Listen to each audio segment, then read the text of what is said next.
When cheating is not cheating. I wanted to post my story here, because this sub is filled with poor souls who have experienced the worst of the worst of the worst. I was one of you once. I walked in on my first ex balls deep in another woman on my bed once. But this cheating story I want to share is different. I want to give the other end of the cheating spectrum. And why you're always valid for leaving over any level of infidelity. I am 2 for 2 on cheating husbands.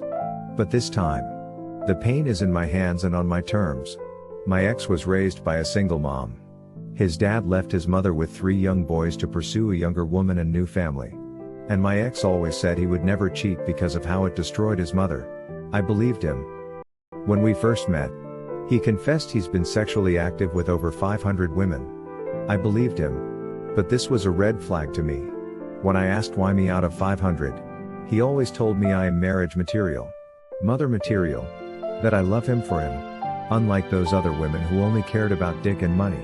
I shouldn't have quieted that place in my mind that said red flag. But I did. But aside from that, he was perfect. Until he wasn't. I found flirty messages on his phone to 4 different girls. The girls weren't even flirting back. Just being friendly. But his messages made him seem like a single man out to get laid. No insinuations of an affair were made. And I highly doubt he physically cheated. But the act of seeking out other women for romance. I couldn't suffer it. I confronted him calmly and ended it right there. In his defense, Hess playing the role of the perfect, remorseful gentleman. He hasn't blamed me, lied, gaslighted, or diminished my feelings. He immediately fessed up to the flirting and did everything right. He told me there is just too much temptation out there and he was only seeking validation due to low self-esteem and it isn't my fault. But it isn't enough. And that's okay. He told me I'll spend the rest of my life proving myself to you. You're perfect and I'll never stop working to deserve you. I'll go to therapy. I'll give you my phone. I'll delete social media, etc. But what about me? What about my life with you? Am I to spend the only life I've got with a man I'll never trust? If you have to spend a lifetime trusting someone, what is the point? The foundation is shattered. And if I am so perfect, then why wasn't I enough in the first place for you? I won't be with a man who has to completely delete social media just to behave. I won't build the foundation of a family with a man who is made of sand. And I am not jealous. I don't care about him talking to women. But I care when he disrespects our relationship to seek out romantic extracurriculars. He would never tolerate me texting another man, "Hey, they're sexy." So I left. I left my marriage over flirty Instagram messages. Because I won't spend my life looking over my shoulder. I would rather be alone than miserable. And for people who still enjoy the high of flirting with strangers, just because you don't duck doesn't mean it isn't cheating. Flirting busts holes in foundations.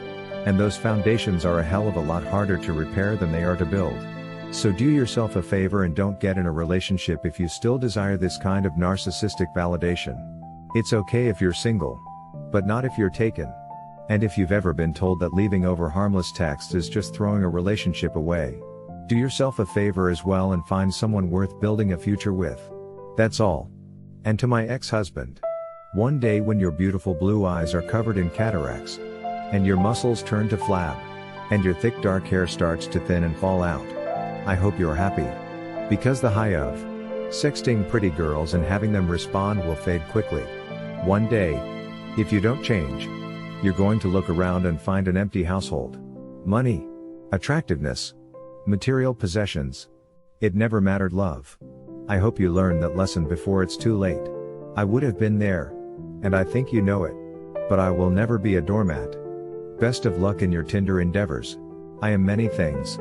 But I am not one of 500. I'm proud of reading this story. Thank you for knowing your worth when so many people don't. Oh my god, this is so good. My husband did the same thing. Said it was harmless and I was willing to throw the whole marriage away but decided to give it a chance because that was the only thing he did and it was really harmless. I just didn't appreciate him lying to me about talking to someone. I swore on my own life that I would divorce him if he did it again, even if it's something shallow, because I won't be someone who'll stay miserable just trying to force a relationship on someone. Love shouldn't be hard or forced. Thank you for this post. I screenshotted it. It was so heartwarming and I felt so good after reading this. Wow. This is incredible dating advice that all should read. Even those in happy relationships. You are right. You have one life. Live it right. PM'd you. Bravo. I salute you, madam. Wonderfully written and well said. Absolutely spot on. I wish people would learn their own worth. Amazing. You made the right decision. How long did it take you from the first inappropriate message you saw on his phone to the time you left him? Best story I read on here. I am glad you left him if he couldn't see the value of having a life partner. Time is a bitch. Everything fades and looks go bad. But it's the feeling you have for each other that remain. I think if you know someone really cares about you and will be loyal, then it has potential. Hope you find what you're looking for. Clapping. Damn, that was well stated, and I hope Mr. 500 can read that. Good for you for walking away and being strong in doing so. I hope to have such strength should I find myself stuck with someone like that in the future. 100% agree with your decision and wouldn't tolerate that shit either. Funny though. If this was posted in another sub and the genders were reversed, we'd hear the following one: someone's sex count doesn't matter. It doesn't define them as a person. Who are you to judge? 2. Nothing wrong with flirting. 3. Stop being controlling. 4. Who are you to say who they can or can't message? And etc. Thank you for sharing. Proud of you for handling this situation like a badass. 500 women. What the duck? Sounds like a lying sleazeball. If that's true, I would be straight down to the gum clinic. You're a lot better off away from people like that and messages, and that behavior is definitely cheating in my book. I am curious. How long were you both together before getting married, and how old are you both? Damn. Girl. You're my hero. That lady line.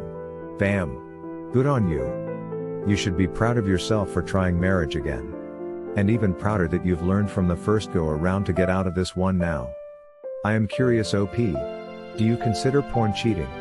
I am divorced. My ex-wife thought I was wrong when I told her I was watching porn. I explained that I wasn't desiring the women in the porn but just rubbing one out.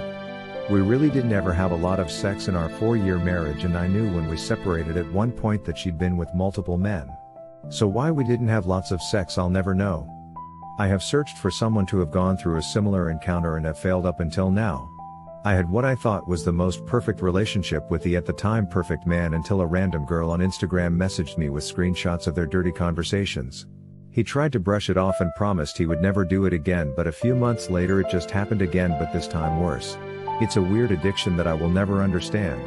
And I wasn't sticking around to work it out. It's been a year since those messages were sent to me, and I am only just feeling like I am recovering from it all. You're amazing. I have so much love and admiration for you. I can't tell you how many friends I have that stick around in relationships that smack them across the face with big fat red flags, but they just never seem to be able to leave. I'm glad that isn't you. People need to value themselves above scum that are insensitive towards their significant others and aren't willing to commit to a relationship they consented to. Thank you so much for verbalizing what I never could.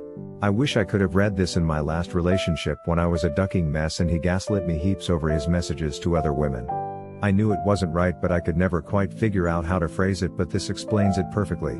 I am so glad to hear this helped put your feelings into words. In the age of social media, it's so easy to not dismiss flirting as harmless, but also dehumanize the person on the other end of the message because it isn't face to face. In my opinion, there is no difference between flirting with a man or woman to their face versus over social media when it comes to infidelity.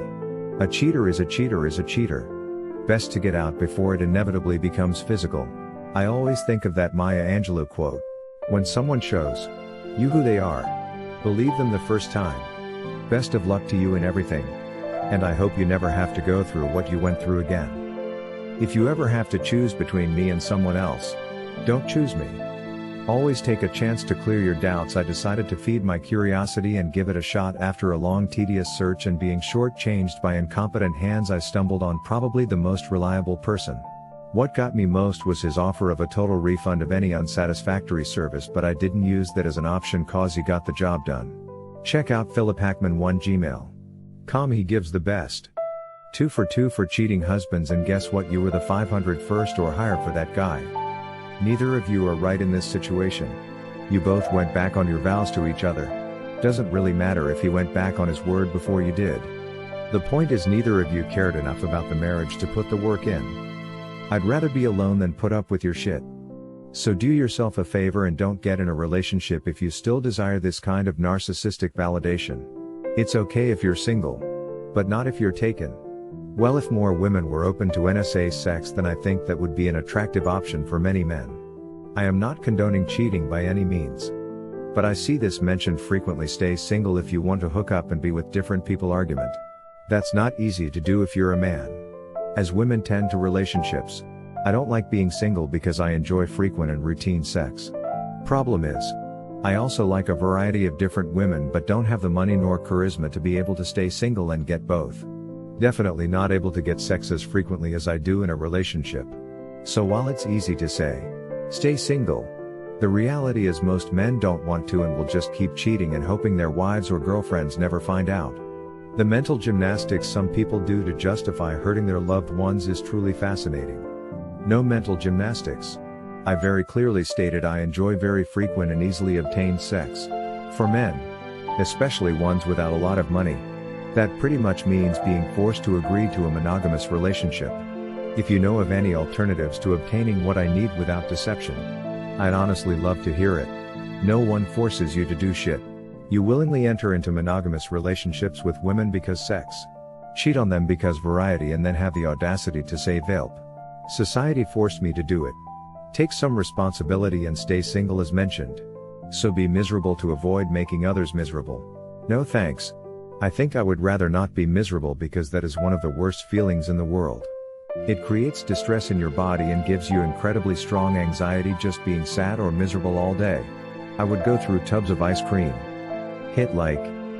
If you enjoyed this video, consider subscribing to our channel.